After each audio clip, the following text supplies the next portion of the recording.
నమస్తే, welcome to ANN debate time. నేను మీ లక్ష్మీనాగ్ నరహరిశెట్టి. వివాదాస్పద వక్ఫ్ సవరణ బిల్లు 2025 ఎట్టికేలకు పార్లమెంట్లో ఆమోదం పొందింది. దేశవ్యాప్తంగా విస్తృత చర్చతో పాటు అధికార విపక్షాల మధ్య తీవ్ర వాగ్వాదాల నడుమ ఉభయ సభలు ఈ బిల్లును ఆమోదించాయి. దీనిపై తాజాగా ప్రధాని నరేంద్ర మోడీ కూడా స్పందించారు.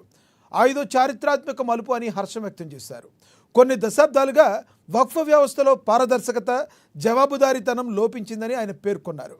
తాజా బిల్లుతో ఇన్నాళ్లు అట్టడుగున ఉండిపోయిన వర్గాలకు మేలు చేకూరుతుందని ఆయన వ్యాఖ్యానించారు. వారి గళం వినిపించే అవకాశం దక్కుతుందని తన ఎక్స్ వేదికగా స్పందించారు. వక్ఫ్ సవరణ బిల్లు, ముసల్మాన్ వక్ఫ్ ఉపసంహరణ బిల్లుకు పార్లమెంట్ ఆమోదం తెలపడం ఓ చారిత్రాత్మక మలుపుగా భావించవచ్చా? సామాజిక ఆర్థిక న్యాయం, పారదర్శకత, సమ్మిళిత వృద్ధి కోసం మన సమృష్టి అన్వేషణలో ఓ కీలక ఘట్టమంటున్న కేంద్ర ప్రభుత్వ వాదనలో వాస్తవం ఉందా? ఇదే అంశం గురించి ఈరోజు చర్చను కొనసాగిద్దాం. చర్చలో పాల్గొనేందుకు మనతో సిద్ధంగా ఉన్నారు గంగాపురం వెంకటరెడ్డి గారు, బీజేపీ నేత, మనతో జూమ్ కాల్ అందుబాటులోకి వస్తారు. అదేవిధంగా కాంగ్రెస్ నేత కత్తి వెంకటస్వామి గారు కూడా మనతో జూమ్ కాల్ అందుబాటులోకి వస్తారు. రాజకీయ విశ్లేషకులు రాజమౌళి గారు, అదేవిధంగా రాజకీయ విశ్లేషకులు న్యాయవాది బండారు రామ్మోహన్ గారు కూడా మనతో జూమ్ కాల్లో అందుబాటులో ఉన్నారు. ముందుగా మనం రాజకీయ విశ్లేషకులు రాజమౌళి గారితో మాట్లాడదాం. రాజమౌళి గారు నమస్తే అండి. నమస్తే అండి. రాజమౌళి గారు, ఇక ఎట్టకేలకు బిల్లు ఆమోదం పొందింది. ఇరు సభల్లో, రెండు సభల్లోనూ ఆమోదం పొందింది. ఏ కోణంలో చూడాలంటారు? నిజంగా కూడా ఒక రకంగా చెప్పాలంటే కాంగ్రెస్ ప్రభుత్వం అంటే నెహ్రూ నుంచి చేస్తున్న ద్రోహం ఈ రోజుతో ఆ పాపం ప్రక్షాళన అయిపోయింది అనుకోవాలి. ఎందుకంటే ఇక్కడ నేను మతం గురించి మాట్లాడడం లేదు, హిందుత్వము, ముస్లిము, ఇవన్నీ క్రిస్టియానిటీ గురించి మాట్లాడడం లేదు. భారతదేశంలో ఉంటున్న ప్రజలకి, భారతదేశం గాలి పీలుస్తూ నీళ్లు తాగుతూ బతుకుతున్న ప్రజలకి తీవ్రని అన్యాయం చేసిన కాంగ్రెస్ ప్రభుత్వానికి ఈ రోజు నరేంద్ర మోడీ గారు సాహసోపేతమైన నిర్ణయం తీసుకొని ఆ బిల్ పాస్ చేయడం అనేది చాలా చారిత్రాత్మకమైన దినం. అది భారతదేశ ప్రజలు నిజంగా హర్షించదగ్గ విషయం. ఈవెన్ ఆ ముస్లింలలో కూడా వాళ్ళు ఎంతో మంది ఇవాళ నరేంద్ర మోడీ గారిని కోరుతున్నారు. ఇక్కడ ఒక నరేంద్ర మోడీ గారి పేరు పదే పదే చెప్పాల్సిన అవసరం ఎందుకు వస్తుందంటే, నెహ్రూ నుంచి మొదలుకొని పరిపాలించిన ప్రధానులల్లా, ఈవెన్ నాకు అంటే మొన్నటి వరకు నాకు కూడా కొంత అవగాహన తక్కువ ఉండే. ప్రధానమంత్రి గారు, మన తెలుగు ప్రధానమంత్రి గారు పివి నరసింహారావు గారు అంటే నాకు అపారమైన ఒక ఇది ఉంటుండే. కానీ 1995 ఆయన కూడా ద్రోహం చేసిండు మన భారతీయులకి. ఆ ద్రోహం ఏంటంటే ఆ చట్టానికి ఇంకా పదునైన కర్తలు, పదునైన బలాన్ని ఇచ్చింది ఆయన. దాని తర్వాత మన్మోహన్ సింగ్ కూడా ఇంకా అద్భుతమైన ద్రోహం చేసిండు. సో ఇవన్నిటిని అసలు అట్లాంటి చట్టం ఒకటి తీసుకొచ్చి ఈ భారతదేశం వాళ్ళు ఏం చేయాలనుకుంటున్నారు? ఇప్పటికైనా భారత ప్రజలు, నేను ఎస్పెషల్ కోరుకున్నది, ఇట్లాంటి దుర్మార్గమైన కాంగ్రెస్ ని వాళ్ళు నిజంగా 1000 కిలోమీటర్ల లోతున పాతి పెట్టాల్సిన అవసరం ఉందని చెప్పేసి నేను పర్సనల్ గా ఫీల్ అవుతున్నా. అన్నిటిని మించి ఏంటంటే, ఇవాళ చేసిన ఈ చట్టం ఎంత అవినీతిని ప్రోత్సహించింది. తర్వాత ఒక వర్గానికి వాళ్ళు ఒక ఆయుధాన్ని ఇచ్చిండ్రు. ఇక్కడ హైదరాబాద్ లో, తెలంగాణ లోపల వాళ్ళు ఎంతగానో ఇప్పుడు మళ్ళీ నేను మాట్లాడతాను, మళ్ళీ మతానికి అన్వయిస్తారు. సో నా పర్సనల్ ఫీలింగ్ అయితే, పెద్దలు ఉన్నారు వాళ్ళు కూడా మాట్లాడతారు, వాళ్ళ గురించి కూడా నేను కొన్ని విషయాలు తెలుసుకోవాలి. సో నా పర్సనల్ ఫీలింగ్ అయితే, నరేంద్ర మోడీ గారు నాకు తెలిసి భారతీయులకు అద్భుతమైన ఒక వరాన్ని ఇచ్చిందని అనుకుంటున్నాను.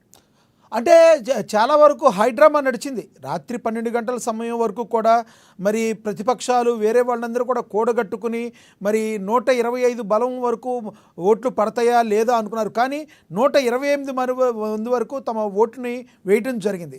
ఏ రకంగా చూడాలంటారు దీన్ని? 188, అప్పటికీ కొంత తక్కువ, 190 పైచిలకు ఉన్నదాన్ని 288 మంది ఓటేసారు. 232 మంది అగెనిస్ట్ చేశారు. ఆ 232 కూడా 30 మందిని వాళ్ళని ముస్లింస్, కొంతమంది క్రిస్టియన్ తీసేస్తే 200 మంది లోక్సభ ఎమ్మెల్యేలు భారతదేశంలో ఉంటున్న ఒక దేశ ద్రోహులుగా నేను భావిస్తాను. అందులో కాంగ్రెస్ వాళ్ళు, అందులో తెలంగాణ వాళ్ళు కూడా 8 మంది ఎంపీలు ఉన్నారు. వీళ్ళు నిజంగా దేశ ద్రోహులే.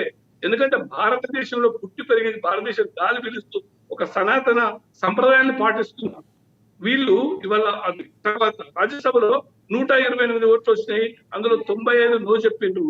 సో అందులో కూడా ఇక మన తెలంగాణ వాళ్ళు ఉన్నారు. వాళ్ళు నిజంగా ఈ రోజైతే భారతదేశం మనకి రొమ్ము మీద బుద్ధినోళ్ళు వీళ్ళు. వీళ్ళని క్షమించే ప్రసక్తే లేదు అని ప్రజలకు నేను చెప్పాల్సిన అవసరం ఉన్నది, చెప్పిన. రెండవది అంటే వాళ్ళ పార్టీ స్టాండ్ని బట్టి అలా నడుచుకున్నారు అనుకోవచ్చా? వాళ్ళ పార్టీ స్టాండ్ని బట్టి పార్టీ ఏంటంటే నీకు పార్టీని పక్కన పెడతాం కాసేపు. నువ్వు మనసాక్షిగా నువ్వు గైరాజుగా ఆ రోజు నువ్వు నువ్వు పార్టీ కోసం నువ్వు ప్రజలను వంచిస్తావా? దేశం నీకు ఎక్కువ పార్టీ ఇంపార్టెంట్. ఈ దేశంలో పుడతావు నువ్వు, ఈ దేశంలో పెరుగుతావు. ఇదే వేరే దేశంలో అయితే నేను ఏం చేయాలో అది చేసే వాళ్ళు అక్కడ ప్రజలు. కానీ కొంచెమన్నా వీళ్ళకు ఒక అద్భుతమైన చరిత్ర ఉన్నది భారతదేశానికి.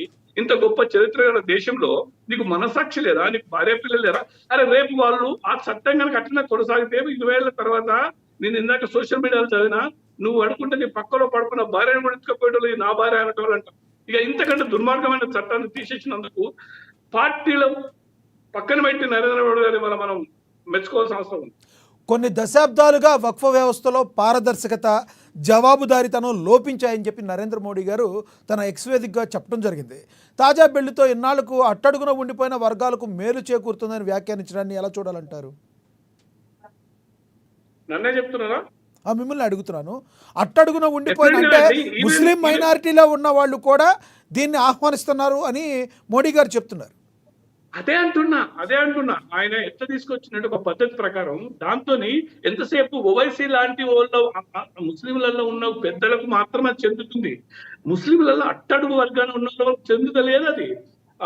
మా ఊర్లో దుదెట్లలో ఉంటారు, వాళ్ళకు కూడా ఏం ఫాలో చెందుతున్నాయండి? వాళ్ళను కేవలం వాళ్ళ బ్రెయిన్ వాష్ చేసి వాళ్ళని దుర్మార్గులుగా, వాళ్ళ రాక్షసులుగా తయారు చేయడానికి మదర్సాలు లాంటివి ఇవి వాళ్ళకు ఉపయోగిస్తున్నారు తప్ప, ఇప్పుడు ఒక వఫ్ ప్రాపర్టీ ఉందంటే అది దేవునికి సంబంధించిన గుడి లాంటి ప్రాపర్టీ. దాన్ని అక్కడ వచ్చే రాబడిని పేద ముస్లింలకు ఇచ్చి వాళ్ళ అభ్యున్నతికి పాల్పడాలి. కానీ ఇది కనబడ్డదల్లా నాదే, ఇది నాదే అని చెప్పేసి ఇవాళ ఓవైసీ తాకత్ ఎంత, ఓవైసీ బతుకెంత, ఓవైసీ ఆస్తి ఎంత. ఇవాళ ఆయన మెడికల్ కాలేజీ పెట్టిన చెరువుల ఈవెన్ ఇవ్వల కాంగ్రెస్ వల్ల రేవంత్ రెడ్డి కూడా బుల్డోజర్లు చేసి కూలగొడుతున్నాడు. ఎందుకు కూలగొట్టలేదండి? సో ఇట్లా ఇంకా తప్పుల మీద తప్పులు చేస్తూ ఇంకా ప్రజలని వాళ్ళు వంచిస్తున్నారు. ఇది కాంగ్రెస్ చేసిన తప్పిదమే. నిజంగా మళ్ళా నాకున్న మేరకు, నా శక్తి మేరకు నేను ప్రజలకు పిలిపిస్తున్నా. నరేంద్ర మోడీ గారు చేసింది పేద ప్రజలకు హెల్ప్ చేయడానికి చేస్తున్నాడు. ఇట్లాంటి దుర్మార్గమైన చర్యల్ని ఖండించాల్సిన అవసరం ఉంది. నెక్స్ట్ ఎలక్షన్స్ లో ఎవరైతే ఈ బిల్లుకు వ్యతిరేకంగా ఓటేసిందో ఆ ఎమ్మెల్యేలని వాళ్ళని ఈ ప్రజలు చూసుకోవాలని చెప్పి నేను కోరుకుంటున్నాను. అంటే మీరు మాట్లాడేది రాజకీయ విశ్లేషకులుగా అంటే కూడా మరి మీరు మాట్లాడే మాటలు కొంతమందికి వేరుగా వెళ్ళే అవకాశం ఉంటుంది. అయితే ఇంకొకటి అంటే మీరు ఒకటి రాజకీయ విశ్లేషణ అంటే ప్రస్తుతం ఈ సబ్జెక్ట్ మీద రాజకీయ విశ్లేషణని, పర్సనల్ విశ్లేషణ పక్కన పెట్టి భారతదేశం ఇంపార్టెంట్ నాకు. నేను భారతదేశం ప్రజలు, భారతదేశంలో అట్టడుగు వర్గాల వారు, వాళ్ళ కోసం ఇవాళ మాట్లాడాల్సిన అవసరం ఉంది. రాజమౌళి గారు, ఇప్పుడు మీరు చెప్పిన దీనిలో కొంతమంది మేధావులు కంప్లీట్ గా వ్యతిరేకన, అంటే ముస్లిమ్సే కాదు హిందువుల్లో కూడా కంప్లీట్ గా వ్యతిరేకించే వాళ్ళు ఉన్నారు. వాళ్ళ గురించి ఏం చెప్తారు? ఇప్పుడు నేను అదే చెప్తాను కదా, హిందువులలోనే ఉన్నారు దుర్మార్గులు. ఆ చట్టాన్ని వ్యతిరేకిస్తున్నారు అంటేనే వాళ్ళు హిందువులు కారు, వాళ్ళు భారతీయులు కాదు. నన్ను హిందుత్వం పక్కన పెడుతున్నాను. నేను భారతీయులే కారు. వాళ్ళు భారతీయులు అంటే ఒక దుర్మార్గమైన చట్టం రాజ్యం వెళ్తుంది, ఒక రాక్షస వికృత క్రీడను ఆడుతుంది. దాన్ని చూస్తలేరు వాళ్ళు. అరే ఇప్పుడు ఈ జాగా నాది ఇది కేవలం కూడా రెండు మతాల మధ్య విద్వేషం రెచ్చగొట్టే విధంగా ఉంది. సెక్యులరిజానికి ఇది పూర్తిగా భావానికి వ్యతిరేకమని అంటున్నారు వాళ్ళు. అది రాంగ్. అది చాలా తప్పది. అక్కడ మతం ఎక్కడ వస్తుంది? మీకు మతం ఎక్కడ వస్తుంది చెప్పండి? ఇప్పుడు ముస్లిం వాళ్ళ ప్రాపర్టీ ఏమైనా గుంజుకుంటున్నావా? అరే వాళ్ళు ముస్లిం అసలు ఈ మతమే పుట్టలేదు. తమిళనాడులో 1500 సంవత్సరాల క్రితం ఒక ఊరే అప్పుడు ఈ మతం పుట్టక ముందే ఉంటే ఆ ఊరిని నాదంటున్నారు వాళ్ళు. ఇది ఎక్కడండి? నాకు అర్థం కాదు. ఇట్లాంటి దుర్మార్గం ఎన్ని కేసులు ఉన్నాయి చరిత్రలో? రైట్. అట్లాంటప్పుడు మతానికి దీనికి సంబంధం ఏంది నాకు అర్థం కాదు. ఆయన ఇప్పుడు వాళ్ళు పెళ్లిళ్ళు చేసుకుంటున్నారు, మనం మతం గురించి అనొచ్చు. వాళ్ళు విడాకులుచుకుంటున్నారు, మతం గురించి అనుకున్నా కాసేపు. అరే ఇక్కడ ప్రజలకు సంబంధించి భారతదేశం ఇంపార్టెంట్. నేను అమెరికాలో విస్తృతంగా తిరిగి వచ్చిన, అమెరికాలో ఎవరైనా చచ్చిపోతే, వారసులు లేకపోతే ఆ ప్రాపర్టీని ప్రభుత్వం తీసుకుంటది. ఇక్కడ అట్లా లేదు. వాళ్ళే రాజ్యం వెళ్తున్నారు. మళ్ళీ అది కూడా పెద్దల చేతిలో ఉంది ఆ భూమి అంతా. ఇది ఒక మాఫియా. ఈ మాఫియాను ఆయన గడ్డి కొట్టింది. అది ఇప్పుడు జరిగింది అక్కడ. రైట్. మళ్ళీ వస్తాం మీ దగ్గరికి. మనతోటి రాజకీయ విశ్లేషకులు అడ్వకేట్ బండారు రామ్మోహన్ గారు ఉన్నారు, ఆయనతో మాట్లాడదాం. రామ్మోహన్ గారు నమస్తే సార్. కృష్ణ గారు నమస్కారం. రామ్మోహన్ గారు, బిల్లు అయితే పాస్ అయింది. ఆ, ప్రధానమంత్రి నరేంద్ర మోడీ గారు కూడా అది ఎక్స్ వేదికగా స్పందించారు. వక్ఫ్ సవరణ బిల్లును ముసల్మాన్ బిల్లుకు పార్లమెంట్ ఆమోదం తెలపడం ఓ చారిత్రాత్మక మలుపుగా ఆయన అభివర్ణించారు. ఏమంటారు మీరు? రాజమౌళి గారితో విభజించడం లేదు కానీ చివరి మాటతోనే ఏకీపిస్తుందండి. ఇక్కడ మతం ఎక్కడ ఉంది అక్కడి నుంచి మొదలు పెట్టండి. చాలా కరెక్ట్ అంటున్నాను. ఎందుకంటే ఒక న్యాయవాదిగా వక్ఫ్ చట్టం గురించే మాట్లాడదాం. అంతకు మించి మత విద్వేషాలు రెచ్చగొట్టాల్సిన అవసరం లేదు. రాజు కంటే రాజభక్తి, మన స్వామి కంటే స్వామి భక్తి చూపించాల్సిన అవసరం లేదు. వక్ఫ్ బోర్డుకు మతానికి సంబంధం లేదు. అది ఒక విషయం మాత్రం వారితో ఏకీవిస్తున్నాను. కానీ ఇతర అంశాలు దీన్ని జోడించడం వల్ల ఈ వాట్సాప్ యూనివర్సిటీలు, కాంగ్రెస్ వాళ్ళది బీజేపీ వాళ్ళు రెండు చెప్తున్నారు. ఈ వాట్సాప్ యూనివర్సిటీలు ఒక దేశాన్ని రెండు ముక్కలుగా చేస్తున్నారు. అంటే అనుకూలించిన వాట్సాప్ యూనివర్సిటీల భక్తులు రెండు, కాంగ్రెస్ బీజేపీ. మీరు కూడా వాట్సాప్ యూనివర్సిటీ నేను చెప్తాను, అంటున్నారంటే మీరు సోషల్ మీడియాలో ఎంత ఇదైపోయింది సార్. నేను చెప్తాను రాజమౌళి గారు, నేను మీకు అడ్డం రాలే, నేను చెప్తాను. వాట్సాప్ యూనివర్సిటీ ఎందుకంటే రెండు అంటున్నాడు కాంగ్రెస్ పార్టీ బీజేపీ. దేశాన్ని నిట్ట నిలువున ఆ పక్కన ఉంటావా నాగన్న, ఈ పక్కన ఉంటావా నాగన్న అని విశ్లేషకులతో సహా చీల్చి పడేస్తున్నారు. నేను దీన్ని అంగీకరించాను. నేను పూర్తిగా ఈ చట్టాన్ని సమర్థిస్తున్న వాడిగా, ఎందుకంటే చెప్పకపోతే రాజమౌళిగా మళ్ళీ తొందరపడతాను. ఈ చట్టాన్ని సమర్థిస్తున్న వాడిగా బీజేపీ ఏ చట్టం చేసినా సమర్థించా, ఏ చట్టం చేసినా నేను విమర్శించా. అంటే విమర్శించా అంటే వ్యతిరేకం చేయాలి. చట్టాన్ని మంచి చెడ్డను బట్టి మనం అంచనా వేసుకోవాలి. ఉదాహరణకు 3 రైతు చట్టాలు బీజేపీ చేసినా సరే దాన్ని పూర్తిగా అంగీకరించినా నేను దానికోసం కొట్లాడినా. మంచి చట్టాలు, దుర్మార్గులు కాంగ్రెస్ వాళ్ళు పనిచేస్తున్నారు. ఇవాళ వక్ఫ్ చట్టం గురించి కూడా నేను బీజేపీ చేస్తున్నది, బీజేపీ అధికారంలో చేస్తున్నది, దీన్ని అంగీకరిస్తూనే ఈ రామ్మోహన్ గారు, మీరు చెప్పే ముందు కొంతమంది మన ఆడియన్స్ కూడా అడుగుతున్నారు, ఈ వక్ఫ్ మీద కొంతవరకు అవగాహన లేని వాళ్ళకి అసలు వక్ఫ్ అంటే ఏంటి, ఆ సంస్థ ఆ బోర్డుకి సంబంధించిన దాని గురించి కూడా మొత్తం చెప్పండి, విశదీకరించి. లీగల్ అకాడమిక్ డిస్కషన్ చేయాలి. ఇక్కడ నేను తొందరపడను. అటు పక్కన ఈ మంచోడు వాడు చెట్టోడు అని మనం ఎవరు జడ్జిమెంట్ చెప్పడానికి ఈ చట్టం గురించి మాట్లాడు. అందుకని రాజమౌళి గారితో మిగతా అన్ని అంశాలు పక్కన పెడితే ఇది మతం ఎక్కడ ఉంది అనే కాడి నుంచి నేను ఏకీభవిస్తున్నాను. వక్ఫ్ చట్టం ఒక దేవాదాయ శాఖ భూములు ఎట్లనో వక్ఫ్ చట్టం ఆ మతానికి సంబంధించిన ఏవైతే ఆస్తులు ఉన్నాయో అవి సమాజ క్షేమం కోసం, అంటే సర్వశ్రేయ నిధి, కామన్ గుడ్ ఫండ్ గా ఉపయోగపడాలి. కానీ వారితో పూర్తిగా ఏకీభవిస్తున్నది ఏంటంటే రాజమౌళి గారితో దుర్మార్గంగా కొందరు పెద్దలు ముస్లింలు ముంచి ఈ చట్టాన్ని వాడుకుంటున్నారు కూడా అంటున్నారు. అక్కడికి వస్తున్నారు. అందుకని ఈ చట్టంలో లీగల్ అంశాలు చూడాలి తప్ప ఇది మతాల మధ్య పోరాటంగా చూడదు. మతం అంటే చెప్తాను నేను, షాబానో కేసులో అద్భుతమైన తీర్పు సుప్రీంకోర్టు ఇస్తే అది పర్సనల్ లా జోక్యం చేసుకున్నా సరే అది కరెక్ట్ అన్నాడు. క్రిమినల్ లాకు మతాలు ఉండవు. హత్య చేసి పారిపోయేటువంటి ముస్లిమా, హిందువా, క్రిస్టియనా, పిల్లల, పెద్దోడా కాదు, అందరినీ వారికి చేస్తారు. అంటే కామన్ గా ఇప్పుడు మనకు నేర చట్టాలు ఎట్లయితే మన అందరికి వర్తిస్తాయో సివిల్ చట్టాలు కూడా కామన్ సివిల్ కోడ్ కూడా ఒప్పుకుంటున్నాను, కావాల్సింది అంటున్నాను. ఉత్తరాఖండ్ దానిలో చేసిన దానిలో కొంత సవరణలు చేస్తే ఇంకా బాగుండేది. నేనేమంటున్నానంటే కొన్ని విషయాలను మన పార్టీల పరంగా చూడొద్దు. మంచి చెడ్డ, దేశానికి ఏది మంచి, దేశానికి ఏది చెడ్డ. రాజమౌళి గారు అన్నారు కదా, దేశానికి ఏది మంచో దాన్ని ఆచరిద్దాం అంటున్నాను. ఇది ఉండేది. ఇక్కడ 2 విషయాలు. ఒకటేమో దీన్ని నేను వాట్సాప్ యూనివర్సిటీలు ఎందుకు అంటున్నానంటే కాంగ్రెస్ వాళ్ళు దీన్ని పూర్తిగా వ్యతిరేకించి తప్పు చేస్తున్నారు. దీన్ని పూర్తిగా వీళ్ళు సమర్థించుకునే క్రమంలో ఎదుటి వాళ్ళని తిట్టాల్సిన అవసరం లేదండి. మనం ఏం చేస్తున్నామో మన పాజిటివ్ చెప్పుకుందాం అంటారు. నేను అందుకని ఈ చట్టంలో ఉన్న పాజిటివ్ చెప్తాను, నెగిటివ్ పెద్దగా లేదంటున్నాను. దాన్ని అర్థం చేసుకోవాలి. అందుకని బీజేపీ ఏది చేసినా చెడ్డనే అని అనుకునే వాళ్ళకు నా సమాధానం ఏంటంటే తప్పు అంటున్నాడు. కానీ బీజేపీ ఏది చేసినా సరే మావాడు మంచిగా చేస్తున్నది కూడా తప్పే అంటున్నాడు. అన్ని ఒకటి. జమిలీ ఎన్నికలు వ్యతిరేకిస్తున్నాడు, జమిలీ ఎన్నికలు కరెక్ట్ గా అంటున్నాడు. కానీ ఈ చట్టాన్ని సమర్థిస్తున్నాడు. ఎందుకంటే ఇంత క్లియర్ గా చెప్పకపోతే వీళ్ళకి అర్థమైతే లేదు కూడా. ఈ 2 ఎన్నికలు కూడా వచ్చేటట్టు లేవులేండి. బీజేపీ కూడా దాని గురించి చాలా సార్లు పునరాలోచన చేస్తుంది. ఎందుకంటే బీజేపీ పార్టీకి అది లాభమో నష్టమో దానికి కూడా ఒక క్లారిటీ లేదు. కాదు సార్, ఢిల్లీ బహుత్ దూర. 10 ఏళ్ల తర్వాత ఎవడెవరికి ఏం చేస్తారు. నేను ఇప్పుడు మహిళా బిల్లు 25 ఏళ్ల నుంచి ఆగింది, మొన్న సక్సెస్ అయింది, దాన్ని ఆహ్వానించినాం కదా. అందుకని నేను ఏమంటున్నానంటే ఈ యూనివర్సిటీలు ఇటుపక్క అటుపక్క మనుషుల్ని జీలుస్తున్నారు, ఆఖరికి న్యూట్రల్ ఉన్న వాళ్ళు కూడా మైండ్ చెడగొడుతున్నారు అంటున్నారు. ఈ చట్టంగా జరిపిస్తారు. చట్టంలో 3 ఉన్నాయి. ఒకటి ఎప్పుడైనా ఏ చట్టమైనా సంస్కరణ అవసరము. ఈ చట్టం దుర్మార్గంగా పివి నరసింహరావు చేసిండా, మన్మోహన్ సింగ్ చేసిండా కాదు, 9వ శతాబ్దం నుంచే ఉన్నది వరకు నేను చెప్పాలంటే. నైజాం పీరియడ్ లో కూడా మనకి ఇంకా బాగా అనుభవం, రాజమౌళి గారు తెలుసు బాగా. హైదరాబాద్ స్టేట్ కు చాలా అనుభవించినాం, ఇటుపక్క అటుపక్క అన్ని రకాలుగా మనం, అంటే చెంపదెబ్బ గోడ దెబ్బ అనుభవించినాం మనం. కానీ నేను ఏమంటున్నానంటే ఈ చట్టం ఇట్ సెల్ఫ్ రాంగ్ అంటున్నాను. ఇప్పటిదాకా ఉన్న చట్టం దాన్ని ఇంకా స్ట్రాంగ్ చేసి నా కాళ్లకు నేనే మొక్కుకొని దీర్ఘాయుష్మాన్ భావ నేనే అనుకుంటున్నట్టు చట్టం ఉన్న చట్టం, ఇప్పుడు కొత్తది కాదు, కొత్తది మంచిది అంటున్నాను. ఎట్లా చెప్తాను? ఉదాహరణకు నేనేమంటున్నానంటే చట్టానికి, రాజ్యాంగానికి అతీతంగా, చట్టానికి అతీతంగా తామే వాది, తామే ప్రతివాది, తామే జడ్జి, తామే జడ్జిమెంట్, ఇట్లా ఉన్నది ఇప్పటిదాకా ఉన్న చట్టం, వక్ఫ్ చట్టం. ఇది మారాలని అందరు కోరుకున్నారు. మార్చే క్రమంలో మతాల మీద దాడి చేయకండి. మార్చే క్రమంలో ముస్లింలలో కూడా ఈ చట్టానికి అనుకున్న వాళ్ళు చాలా మంది ఆ మిత్రుడు ఉన్నారు, మేము డిస్కషన్ చేస్తున్నాం. ఒక వ్యక్తిత్వ వికాసం నిపుణుడు షమీ గారు ఉన్నారు, మనకు షఫీ గారు ఉన్నారు, బ్రహ్మాండంగా మాట్లాడతారు ఆయన, ఈ చట్టం కరెక్ట్ అని. అంటే మీరంతా ఈ మతాల వారి చీల్చి ముస్లిం అందరు దొంగలే తీర్మానించిన, హిందువులందరూ దొంగలే తీర్మానించిన, అసలు ఈ తీర్మానానికి మద్దతు ఇయ్యనోడు, వక్ఫ్ తీర్మానానికి మద్దతు ఇయ్యనోడు దేశ ద్రోహులే అని ఈ బ్లాంకెట్ స్టేట్మెంట్ తప్పు అంటున్నాడు. దీనివల్ల దీన్ని అసలు ఉద్దేశం చెడగొడుతున్నాడు. ఎందుకంటే స్వామి కంటే స్వామి భక్తి ఎక్కువ చూపెడుతున్నారు. రెండోది ఏంటంటే ఇలా మూడు అభ్యుదయకరమైన ఈ చట్టంలో, కొత్త చట్టంలో మార్పులు ఉన్నాయంటున్నాం. ఇప్పటిదాకా ఏదైతే వక్ఫ్ ఆస్తులు ఉన్నాయో వీటి మీద పెత్తనం కొందరిదే. అందులో ముస్లింలే నష్టపోయారు, పేద ముస్లింలు ఇంకా నష్టపోయారు.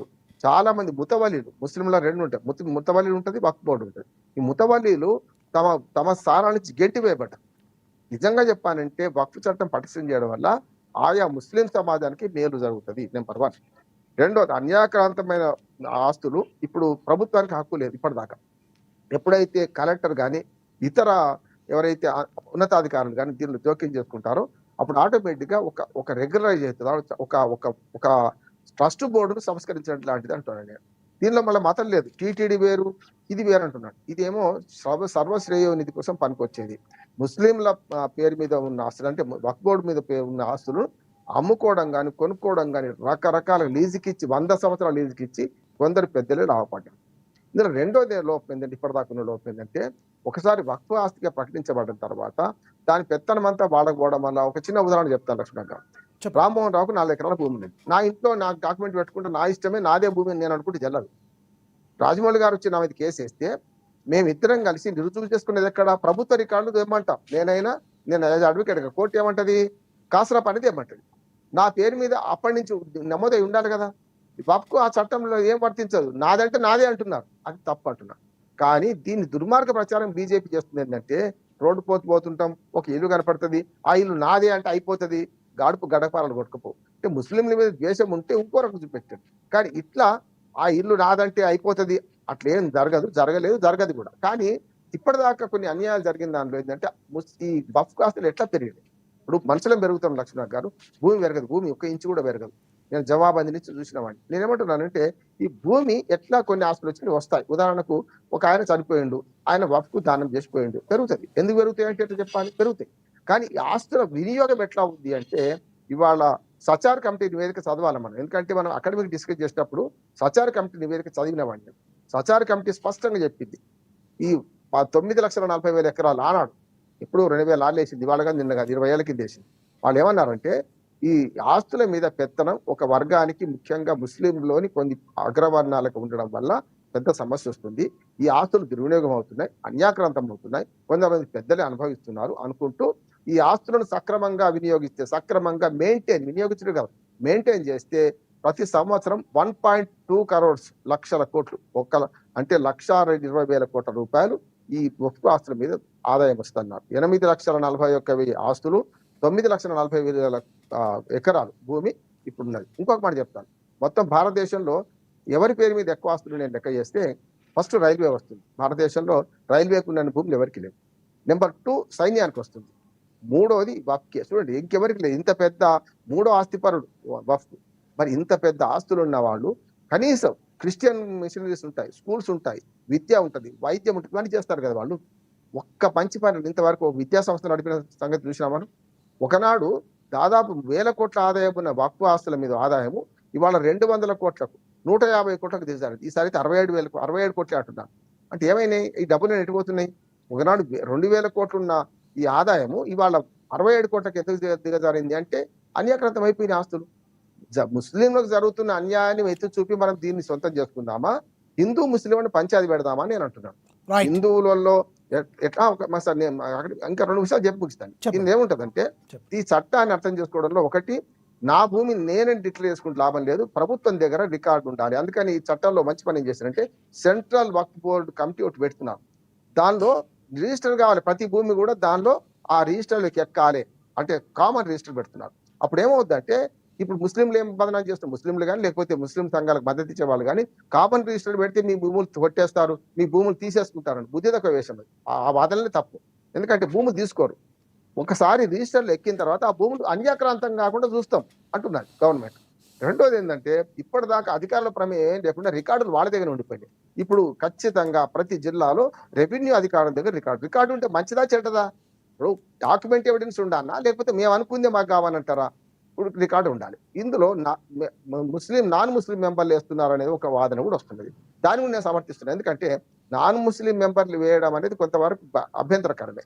కానీ ఇది మత సంస్థ కాదు, ఇది చారిటీ సంస్థ. మసీద్ కమిటీలో ఒకసారి మసీద్ కమిటీలో నాన్ ముస్లిమ్స్ తప్పు అవుతుంది, కానీ చారిటీ సంస్థ కనుక దీని మెయింటెనెన్స్ లో ఒక్కోసారి హిందువుల ఆస్తులు కూడా కోల్పోయిన సందర్భాలు ఉన్నాయి. మరి వాడి వాదన వినిపించాలి కదా. ఇక్కడ వినిపించాలంటే 22 మంది సభ్యులలో 2 ముస్లిమేతరులు వస్తారు. ఇంకా అభ్యుదకరమైన విషయం ఏంటంటే ఇలా 2 మహిళలకు అవకాశం ఇస్తున్నారు. ఇప్పటిదాకా మహిళలకు అవకాశం లేదు. ఉన్న షియా సున్నీ మనకు తెలుసు, ముస్లింలలో షియా సున్నీ కాదు, ఇంకా 96 వర్గాలు. ఇంతకుముందు రామ్మోహన్ గారు అద్భుతంగా రామ్మోహన్ గారు మళ్ళీ వస్తాం మీ దగ్గరికి. రామ్మోహన్ గారు మాట్లాడితే ఒక మాట ముగిస్తాను. అంటే ఈ 4 అంశాలని సమర్థిస్తున్నాడు. ఒకటి, చారిటీ సంస్థను రెగ్యులరైజ్ చేయడం నెంబర్, అది మత సంస్థ కాదు. రెండవది, ఇందులో 2 ముస్లిమేతరులను పెట్టడం కూడా కరెక్టే, మహిళలు పెట్టడం కరెక్టే. కోర్టు పరిధిలో ఇంకోటి, అన్నిటికంటే కోర్టుకు ఛాలెంజ్ చేస్తుంది వీలు లేకుండే కోర్టు పరిధిలోకి తీసుకోవడం కూడా కరెక్టే. ఇట్లాంటివన్నీ కూడా అభ్యుదయకరమైన వాటిని దయచేసి ఈ 2 యూనివర్సిటీలు చెప్తున్నాను, మీరు మతం పరంగా చేయండి. మతం చేస్తే ఏమైందంటే 2 మతాల మధ్య కొట్లాట చేస్తున్నారు. దీన్ని చట్టంగా చూస్తాను, నేను ఉదాహరణలు కూడా ఇస్తాను. రైట్, మళ్ళీ వస్తాం మీ దగ్గరికి. మనతోటి కాంగ్రెస్ సీనియర్ నేత కత్తి వెంకటస్వామి గారు ఉన్నారు, ఆయనతో మాట్లాడదాం. వెంకటస్వామి గారు నమస్తే సార్. నమస్కారం. ప్రధాని మోడీ గారు స్పందించారు సార్. నమస్కారం. ఇది చారిత్రాత్మక మలుపుగా అభివర్ణించారు బిల్లు పాస్ అవడాన్ని. కొన్ని దశాబ్దాలుగా వక్ఫ్ వ్యవస్థలో పారదర్శకత, జవాబుదారీతనం లోపించిందని పేర్కొన్నారు. తాజా బిల్లుతో ఎన్నాళ్ళు అట్టడుగున ఉండిపోయిన వర్గాలకు మేలు చేకూరుతుందని ప్రధాని వ్యాఖ్యానించారు. ఏమంటారు మీరు? సరే, అంటే ఒక బిల్లు ఒక చరిత్రాత్మకమే, ఏ బిల్లు పెట్టినా కూడా చరిత్రాత్మక వారికి. మోడీ గారు పార్లమెంట్ లో ఆబ్సెంట్ అయినా కూడా అది చరిత్రాత్మకమే. వారు అక్కడ సమాధానం చెప్పకపోయినా చరిత్రాత్మకమే. సో చరిత్రలో మైలురాళ్ళు ఉంటాయి కదా, ఆ మైలురాళ్లలో ఇది కూడా ఒకటి. దీంట్లో వాస్తవిక దృక్పథంతో అప్రోచ్ అయితే మంచిది. ఈ దేశంలో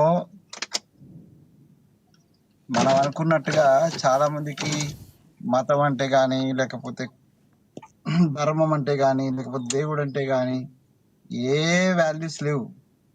వాళ్ళందరూ ఈ దేశంలో సంబంధించినటువంటి వక్ఫ్ భూములు కావచ్చు, ఈ దేశంలో ఉన్నటువంటి దేవాలయ భూములు కావచ్చు, చర్చిల భూములను కావచ్చు, చివరికి శ్మశానాలను కూడా ఆక్యుపై చేసినటువంటి ప్రబుద్ధులు ఈ దేశంలో మస్తు మంది ఉన్నారు. దానికి మతం లేదు, కులం లేదు. సో అట్లాంటి స్థితిలో ఒక ప్రయత్నం భారతీయ జనతా పార్టీ చెప్తున్నటువంటి అంశం మాత్రం అవి అన్యాక్రాంతం కాకుండా దాని యొక్క ట్రస్ట్ యొక్క ఫలితాలు అన్ని వర్గాల ముస్లిం సంబంధించిన అన్ని వర్గాల వాళ్ళు అనుభవించాలా అనేటువంటి ఉద్దేశంతో మేము చేస్తున్నామని అంటున్నారు. ఉద్దేశం మంచిదే, దాన్ని నేను వ్యతిరేకించడం లేదు, మా పార్టీ కూడా వ్యతిరేకించడం లేదు. కానీ దాన్ని పైకి చెప్పేటువంటి ఉద్దేశం వేరు, ఇంటర్నల్ గా వాళ్ళకు ఉన్నటువంటి అభిప్రాయం వేరు. ముస్లిం చట్టాలకు సంబంధించి లేదా ముస్లిం చట్టాలు రాజ్యాంగానికి లోబడి లేనటువంటి చట్టాలను ఈ దేశంలో ఎవరైనా వ్యతిరేకిస్తారు. అది వాళ్ళే వ్యతిరేకించాలని లేదు, నేనే వ్యతిరేకించాలని లేదు. బేసికల్ గా ముస్లింల అభ్యున్నతి కోసం, ముస్లిం ట్రస్ట్ చేతిలో ఉన్నటువంటి వక్ఫ్ భూములను కాపాడడం కోసమే ఈ బిల్లు పెట్టండి. ఏంటంటే ఎవరికి ఎలాంటి అభ్యంతరం ఉండకూడదు కూడా. కానీ ఉద్దేశాలు వేరు. సబ్కా సాత్ సబ్కా వికాస్ అంటే కానీ ఈ దేశంలో 400 పైచీలకు ఉన్నటువంటి ఎమ్మెల్యే సీట్లలో ఒక్క సీటు ఎమ్మెల్యే సీట్ ఇవ్వడానికి ఉత్తరప్రదేశ్ లో దొరకలేదనంటే ఇక సబ్కా సాత్ ఎక్కడిది, సబ్కా వికాస్ ఎక్కడిది? సబ్కా సాత్ లేనప్పుడు వికాస్ ఎక్కడిది? కాబట్టి భారతీయ జనతా పార్టీ చెప్పేదానికి చేసేదానికి సంబంధం లేదు, తేడా ఉంది. చెప్పేది ఒకటి చేసేది ఒకటి అనేటువంటిది ఈ దేశంలో చాలా వర్గాలకు ఆ అభిప్రాయం వచ్చింది. ఆ అభిప్రాయంలో భాగంగానే ఇవాళ వక్ఫ్ భూములకు సంబంధించి కూడా మా ముస్లిం సమాజాన్ని టార్గెట్ చేస్తున్నారేమో అని, చేసినా చెయ్యకపోయినా ముస్లిం సమాజంని అడ్డం పెట్టుకొని పబ్బం గడుపుతున్నటువంటి ముస్లిం రాజకీయవేత్తలంతా కూడా దీన్ని పొలిటిసైజ్ చేసే ప్రయత్నం కూడా చేస్తున్నారు. సో ఈ రెండు విషయాలను గమనించి ఇది మతపరంగా పోకుండా ఇది కేవలము సమాజ హితం కోసమే చేస్తున్నాము, ఆ యొక్క వర్గాల యొక్క హితం కోసమే చేస్తున్నాం అనేటువంటి అభిప్రాయం దృఢంగా వచ్చేటట్టుగా ఒక పారదర్శకత తోటి ఈ బిల్లులో జరిగినటువంటి అంశాలు, సరే బిల్ పాస్ అయిపోయింది కాబట్టి దాంట్లో ఉన్నటువంటి ఇంకా ఇప్పుడు ప్రజలకు బయటికి వస్తాయి. సో వాటిలో ఉన్న ఇప్పటికి కూడా మించిపోయేది ఏమి లేదు. ఒకవేళ దాంట్లో బయటకు వచ్చిన తర్వాత కూడా ఇంకా అనుమానాలు ఉన్నాయి, లేకపోతే దానికి సంబంధించినటువంటి ఇబ్బందులు ఉన్నాయి అంటే వాటిని పరిష్కరించి ముందుకు పోవాల్సినటువంటి బాధ్యత కేంద్ర ప్రభుత్వం ఉంది. నేను ఒక భారతీయుడిగా ఈ దేశ రాజ్యాంగాన్ని అందించిన కాంగ్రెస్ పార్టీ యొక్క సభ్యునిగా, ఈ దేశ రాజ్యాంగాన్ని రచించిన అంబేద్కర్ మీద గౌరవంతో ఈ దేశంలో ఉన్న ముస్లిం కావచ్చు, క్రిస్టియన్ కావచ్చు, హిందువు కావచ్చు, సిక్ కావచ్చు, పార్సీ కావచ్చు, జైన్ కావచ్చు, 100 మతాలకు సంబంధించినటువంటి 100 భిన్నాభిప్రాయాలు ఉన్నారు. వీళ్ళందరూ కూడా రాజ్యాంగానికి అతీతులు కాదు అనే విషయాన్ని నేను మరొకసారి వెంకటస్వామి గారు బీజేపీని ఇప్పుడు ఈ గత 3 సార్ల నుంచి వదిలేస్తే గతంలో ఎప్పుడు కూడా కాంగ్రెస్ పార్టీయే ప్రజల్ని పాలించిన పరిస్థితి. గతంలో కాంగ్రెస్ పార్టీ ఎందుకు ఇలాంటి నిర్ణయాలు తీసుకోలేకపోయిందంటారు?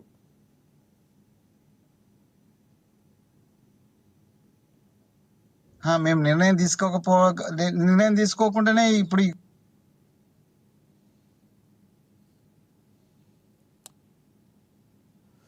ఎస్, మీ దగ్గర సిగ్నల్ తక్కువ ఉన్నట్టుంది. ఎస్, మళ్ళీ వస్తా మీ దగ్గరికి. రాజమౌళి గారి దగ్గర మాట్లాడదాం. రాజమౌళి గారు ప్లీజ్. వాళ్ళు సంస్కరణ చేయలే. నేను అందుకే అంటున్నా, పివి నరసింహారావు గారు, నేను అప్పుడప్పుడే ఫారిన్ వెళ్తున్నా కొత్తగా 1995లో. ఆయన రెవల్యూషన్స్ ఎంత అద్భుతంగా రెవల్యూషన్స్ తీసుకొచ్చిందంటే, అప్పుడు నేను ఫస్ట్ ఇంటర్నేషనల్ ఫ్లైట్ ఎక్కేటప్పుడు డాలర్స్ కొనాలంటే ఒక గగనం ఉంటుండే, పాస్పోర్ట్ లో డాలర్స్ ఎన్ని కొన్నానో అది రాసి స్టాంప్ వేయించుకొని ఎయిర్పోర్ట్ లో చూపించాల్సిన పరిస్థితి ఉండే. అట్లాంటి దాన్ని నిజంగా ఆయనకు సల్యూట్ పివి నరసింహారావు గారికి. అద్భుతమైన రిఫార్మర్స్ తీసుకొచ్చిండు.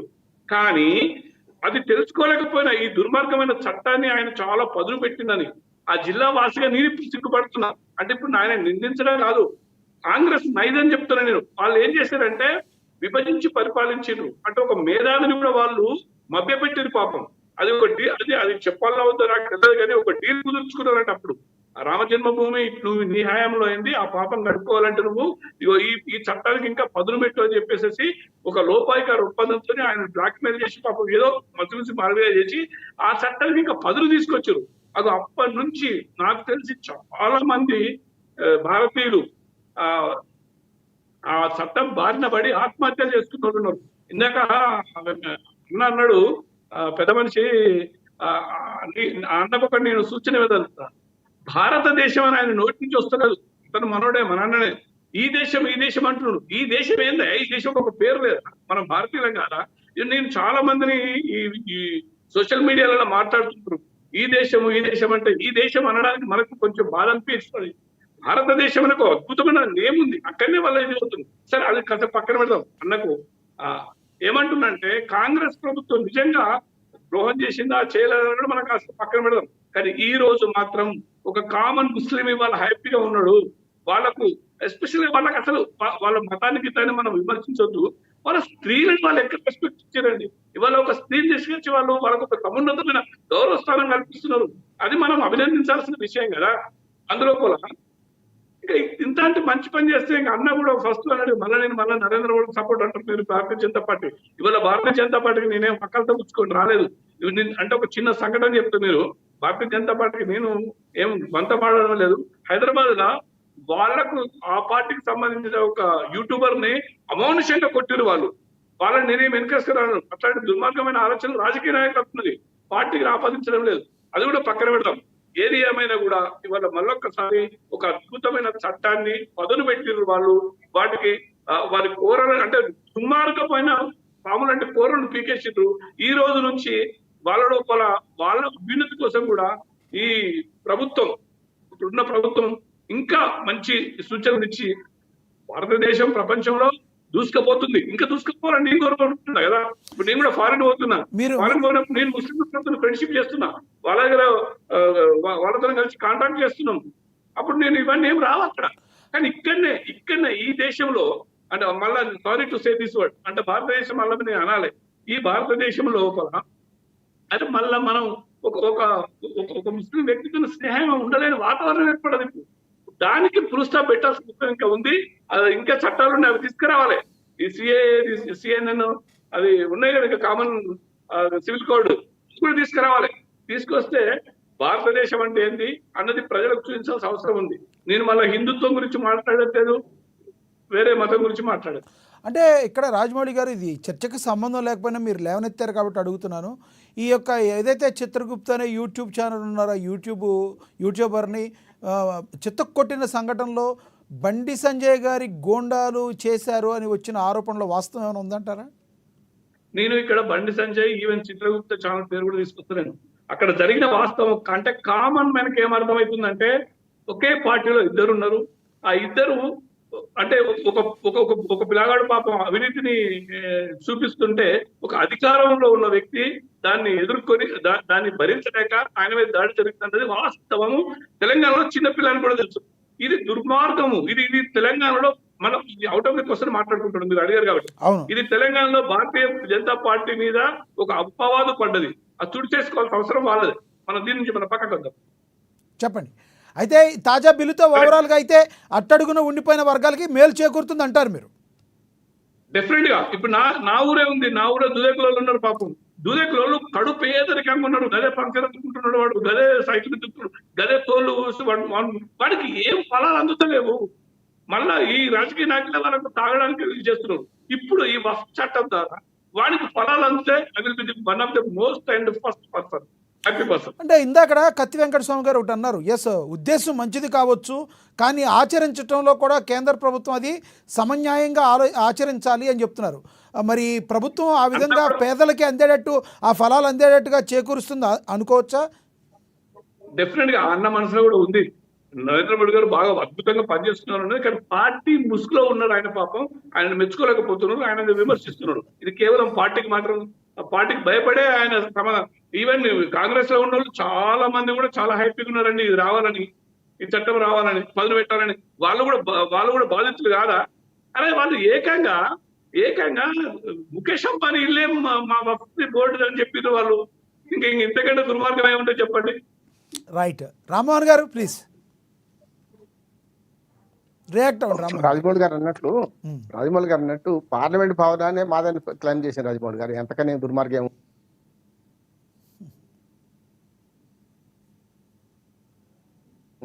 అన్నట్టు. అందుకనే సమస్య లేదు. నేను ఆ జోలికి పోను. మీ చెప్పుల్లో నేను కాళ్ళు పెట్టను. కానీ నేను ఒకటే అంటున్నాను, ఇంతకుముందు వెంకటస్వామి గారు ఒక మంచి మాట చెప్పారు. ఉద్దేశం మంచిదే, ఉద్దేశం వెనుక ఉన్న కారణాలను చూసి వ్యతిరేకిస్తున్నాం మేమని. నేనేమంటే ఇప్పుడే ఆ ఉద్దేశ కారణాలను ఆపాదించొద్దని చెప్తున్నాను. ఎందుకంటే వెంకటస్వామి గారు RSS కార్యకర్త నుంచి తెలుసు నాకు. వారు నిజంగా దేశభక్తుడు, మనందరికంటే వారు దేశభక్తుడు.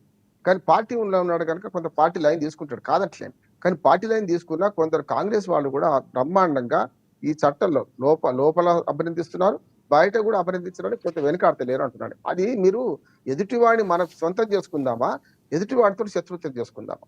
నేనేమంటున్నాను, విదేశాల్లో పోతే నేను బ్రహ్మాండంగా ముస్లింతో కలిసి ఉండగలుగుతున్నాను, ఇక్కడ మాత్రం కలిసి ఉండలేదు. ఇంటి పక్కోడితో గొడవ పెట్టుకొని ఇది మంచిదేనా? మన ఇరుగు పరువును మనం నిర్ణయించుకోలేము, మన మిత్రులు నిర్ణయించుకోగలుగుతాం. కనుక ఇవాళ దేశాల మధ్య కూడా సమస్య ఎందుకు వస్తుంది? మన ఇరుగు పొరుగున చైనా, పాకిస్తాన్, బంగ్లాదేశ్ ఇప్పుడు అన్ని దేశాలు మోపోయినాయి మనకు. కనుక మన ఇరుగు పొరుగును మనం నిర్ణయించుకోలేము.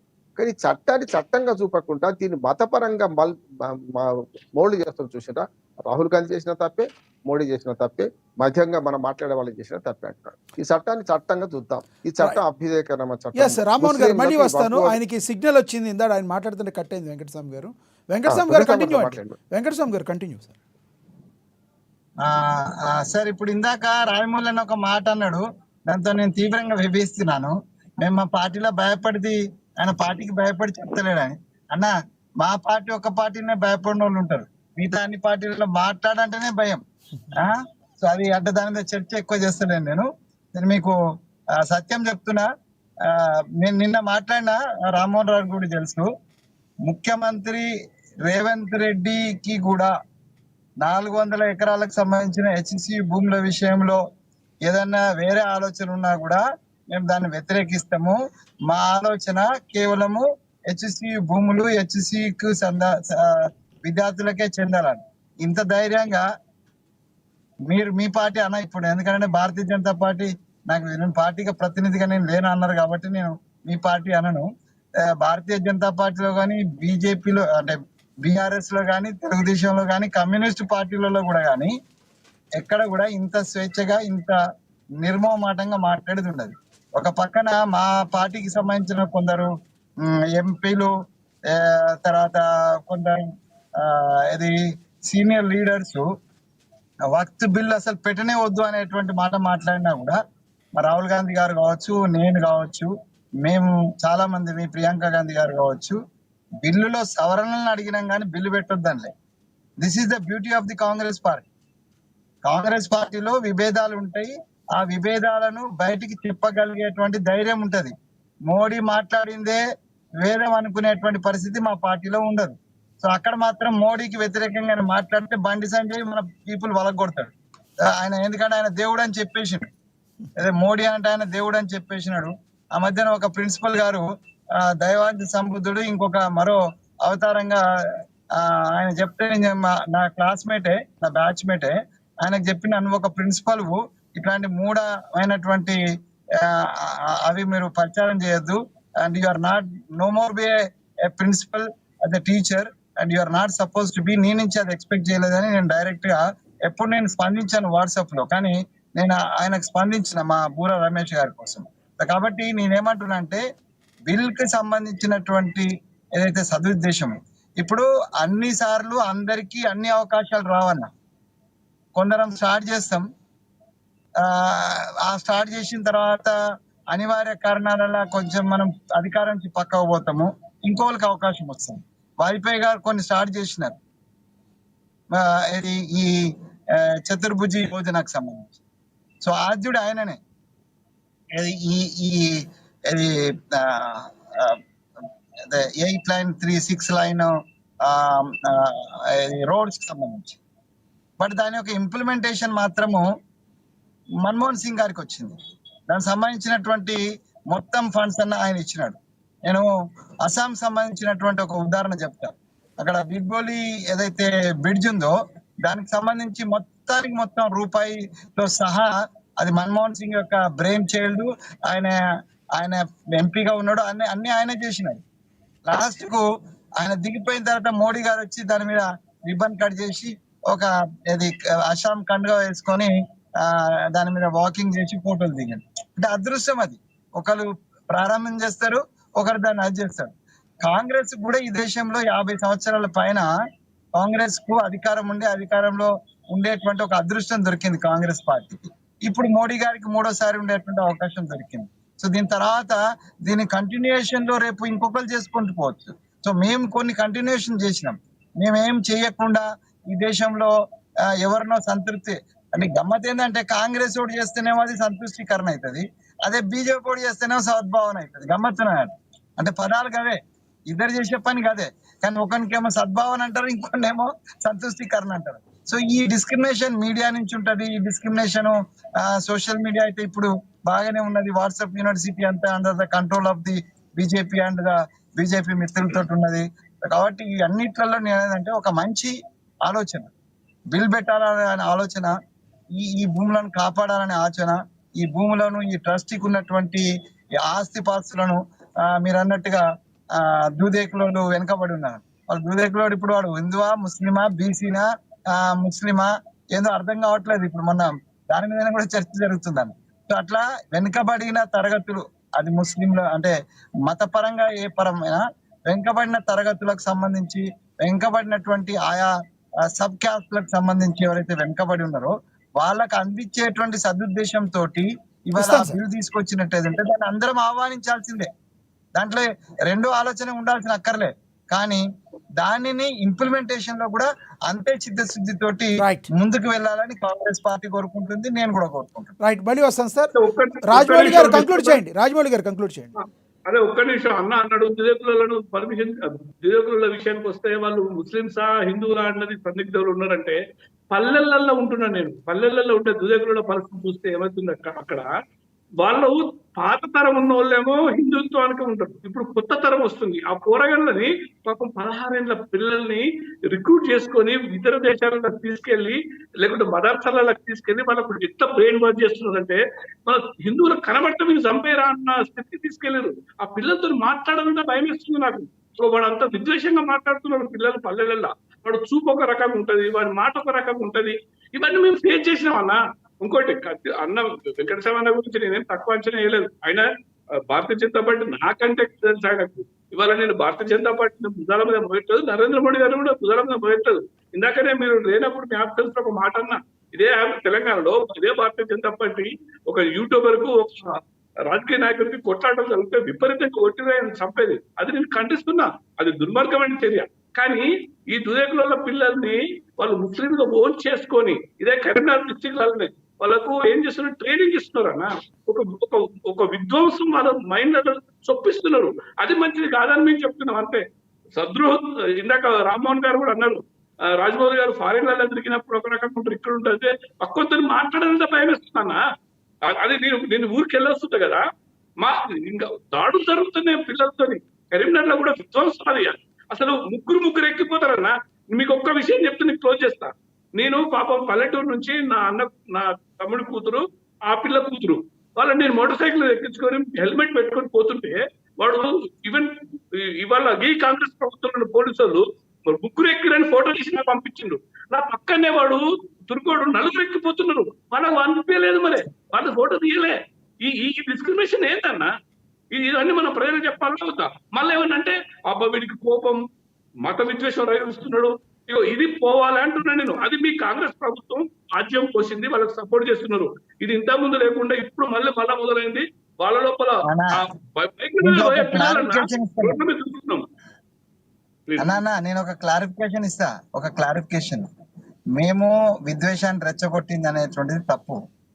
డెఫినెట్ గా ఒక్క మాట నేను ఒప్పుకుంటే ఏందనంటే, ఇంట్లో 4 పిల్లలు ఉంటే నేనే ఎగ్జాంపుల్ అన్నా. మేము 4 అన్నదమ్ములము.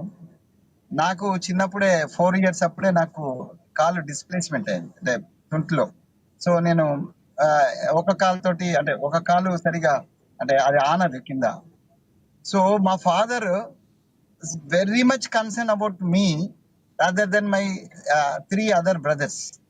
మా అన్నని చదువుకోవాలని ఎక్కువ ఇన్సిస్ట్ చేయలేదు, అది చేయలేదు. కానీ నన్ను మాత్రం నువ్వు చదవాలి బిడ్డ, నువ్వు తాళెక్కకూడదు బిడ్డ, నువ్వు తాళెక్కడానికి బాగుండదు, నువ్వు బాగా చదువుకోవాలా. నేను నా మీద ఒక స్పెషల్ కాన్సన్ట్రేషన్. అంటే ఎవడైతే నాదాని ఉంటాడో, నేను ఈ తెలంగాణ పదాన్ని ప్యూర్ పదాన్ని నీలాగానే నేను ఊళ్ళ నుంచి వచ్చిన కాబట్టి చెప్తున్నా. దుదేకుల ఇళ్లలో వెలుగొచ్చిన మా తాత దుదేకుల సైదులు మా తాత ఉండే. సో ఆయన ఎప్పుడు నేను నా ఇంటర్మీడియట్ నా పెళ్లి చేయడానికి తిరిగినటువంటి మా తాత దుదేకుల సైదులు గుర్తు చేసుకుంటున్నా.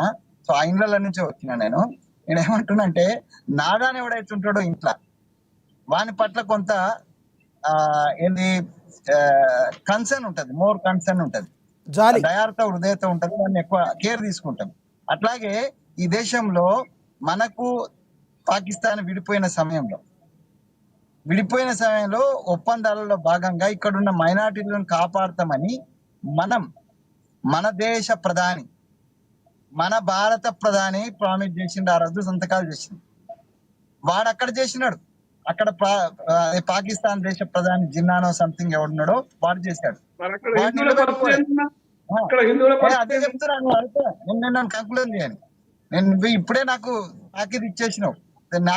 నీకంటే ఎక్కువ అంటే ఈ RSS గురించి అక్కడ వాడేమో ఆ మాటను నిలబెట్టుకోలేదన్న, మైనార్టీలను కాపాడుతానన్న మాట వాడు నిలబెట్టుకోలే. మైనార్టీని ఇంకా మొత్తమే మైనార్టీ కాదు కదా జీరో చేసేసిండు వాడు. కానీ ఇక్కడ నెహ్రూ అనేటప్పుడు మన ప్రతినిధిగా, అంటే భారతీయ ప్రతినిధిగా ఇచ్చిన మాటను నిలబెట్టుకొని వీళ్ళ పట్ల కొంత కన్సర్న్ ఉన్న మాట నేను ఒప్పుకుంటాను. దట్ డజన్ మీన్ దట్ వానికి ఏదో పట్టం కట్టినట్టు లేదు. నేను మొన్ననే రామ్మోహన్ గారికి చెప్పిన, ఆ కాశ్మీర్ కి సంబంధించిన 370 ఆర్టికల్ సంబంధించిన ప్రతి ఒక్క కోలను పీకేసింది నెహ్రూ ఇందిరాగాంధీ సమయంలో జరిగింది. సో కాబట్టి నేనేమంటున్నానంటే కొంత కన్సర్న్ ఉండడం వల్ల, ఇవేం తండ్రి ఇప్పుడు మా అన్ననే అవన్నేమో బాగా చదువుకోమంటున్నావు, మమ్మల్ని ఏమో పట్టించుకుంటలేవు అని నా తర్వాత తమ్ముడు ఆ గొడవ చేసిన సందర్భం ఉన్నది. మా అన్నకేమో ఎక్కువ సపోర్ట్ చేస్తున్నాడు. అంటే ఎవడైతే నాదాని ఉండో వానికే. ఇప్పుడు ఈ దేశంలో మైనారిటీ అనోడు నాదానన్నా, అయితే వాడికి ఆ నాదాన్లో మనం ఎక్కువ ప్రియారిటీ అంటే వాడిని కన్సర్న్ చేయడం వల్ల వాడు రెచ్చిపోయినాడు. వాడు జడగొట్టుకున్నాడు. ఇలా ముస్లింల గతి ఏంటంటే, నాకు ఒక ముస్లిం పెద్ద అని చెప్పిండు, వెంకటస్వామి గారి భవిష్యత్తులో మేము ఈ దేశంలో జనరల్ ఎలక్షన్స్ లో పోటీ చేసే పరిస్థితిని మేము కోల్పోయినాము. పర్టికులర్ తెలంగాణ కాదు, మొత్తం దేశంలో కోల్పోయినాము. మేము ఏది నామినేటెడ్ పదవికే మేము పరిమితం కావాల్సి వస్తుంది. ఎందుకంటే ఒక పోలరైజేషన్ అయిపోతుంది ఇక్కడ దేశంలో. కాబట్టి మేము ఎక్కువ మంది ఉన్నామని మేము పోటీ చేసినా మేము గెలవం వెంకటస్వామి గారు అని చెప్పిండు ఒక ముస్లిం పేరు. రియలైజ్ అయ్యండి, దీనికి కారణం కూడా వాళ్ళే.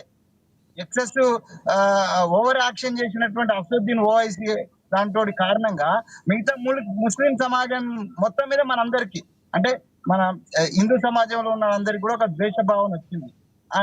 నేను ఇలా నువ్వు ఫ్లోలు అనేసినావు తుర్కోలు అనేసినావు. ఈ తుర్కోలని ఎప్పుడు అంటావు అంటే కొద్దిగా కోపం వస్తేనే అంటావన్నా, లేకపోతే మామూలుగా బాగానే మంచిగానే మాట్లాడతాం, ముస్లిం మతం అని మాట్లాడతాం.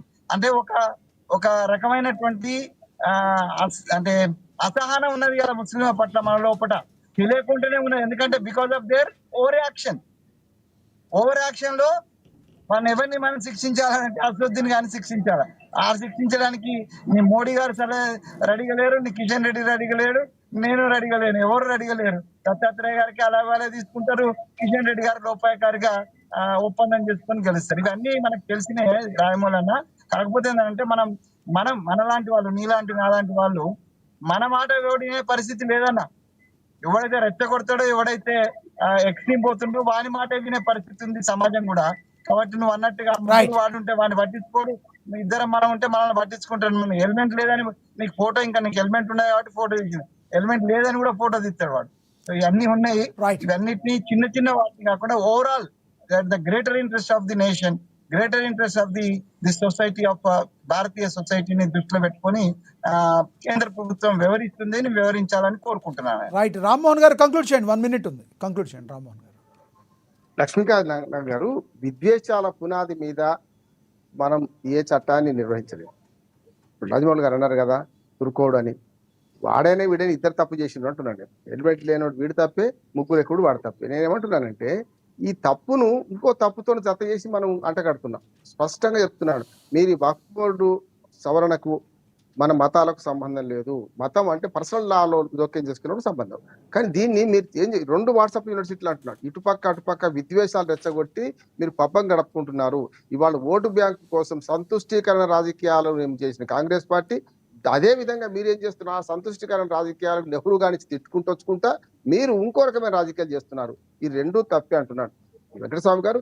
పూర్తిగా వైస్ మ్యాన్ చాలా అద్భుతంగా మాట్లాడారు, అది వేరు. కానీ వాళ్ళ 2 యూనివర్సిటీలు కూడా ఎంత చేస్తున్నాయి అంటే మనుషుల మధ్య విద్వేషం పెంచుతున్నాయి, మనం తుర్కోడు అనేంత భావోద్వేగాన్ని పెంచుతున్నాయి. ఇది తప్పు అంటున్నాను. చట్ట ప్రకారం ఇద్దరు తప్పే, ఎవరు తప్పు చేసినా వాడు తప్పే. అందుకని వక్ఫ్ బోర్డులో మంచి అంశాలు ప్రస్తావించిన ఆ అంశాల పట్ల నేను సానుకూలంగా ఉన్నా. ఆ అంశాలు సరి అయిన ఉద్దేశం మంచిదే, కానీ ఆచరణలో పొరపాటు జరిగితే ఖచ్చితంగా వ్యతిరేకిద్దాం.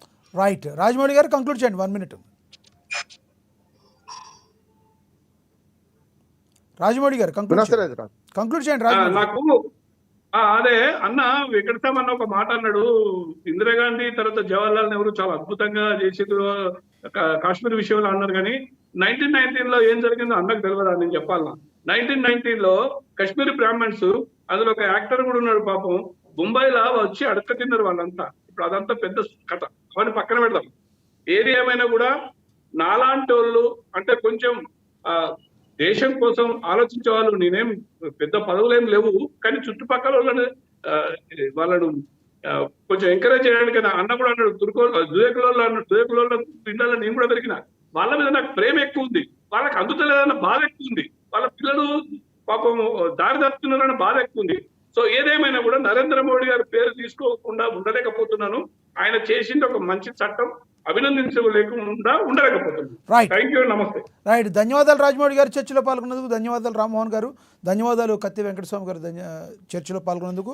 ఏది ఏమైనప్పటికీ వక్ఫ్ సవరణ బిల్లు 2025 ఎట్టికేలకు పార్లమెంట్లో ఆమోదం పొందింది. దేశవ్యాప్తంగా విస్తృత చర్చతో పాటు